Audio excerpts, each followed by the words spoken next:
Қаны бабас, қарындасыңа қанша сұрайсың? Әуелі көр, қолайыңа жақса. Көріп тұрмын, құнтақтың қолдың жасаған қоршағандай бала екен. Тек саудасына келіссек, 1000 сом пұл берде ал. Жоқ жолдас, ұстаған жерден ағашта сынбайды. Өзің совет адамысың, біледі деген қызметкерлердің оқыған адамының бірісің. Совет тұсында қыздың бағасының арзандағанын қалай білмейсің? Берсең 1000 сом, артық қала алмаймын. Bir ат құс, мейлі болды. Қуыршақ деген кішкентай кісі. Аяғы қолы бар, аузы мұрны бар. Белі буылы, жеңі сұғулы, төсегі салулы. Ішпейді, жемейді.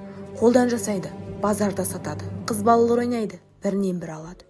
Қуыршақ үндемейді, берсе кетеді, алса келеді. Тілі болмайды, үні болмайды. Жоқ, бекер. Қуыршақ үлкен кісі. Аяғы қолы бар, аузы мұрны бар.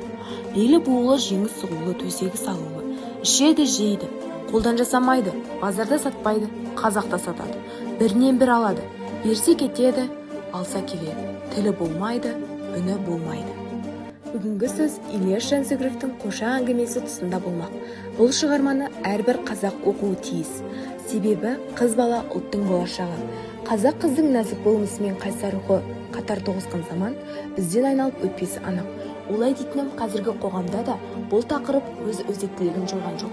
Шығарманың басты идеясы болашақтың жарқын болуы үшін қоғамдағы әрбір адамның құқығы тең болу керек. Сол себепті әйел теңсіздігі мәселелерімен күресу қажет. Қазақ әдебиетінде бақытты арулар болды ма? Қазақ әдебиеті халқымыздың рухани мұрасы, асыл қазынасы. Әдебиетіміздің жоғары болып саналатын барлық дерлік шығармаларда қазақ қыздарының бақытсыздығын байқай аламыз.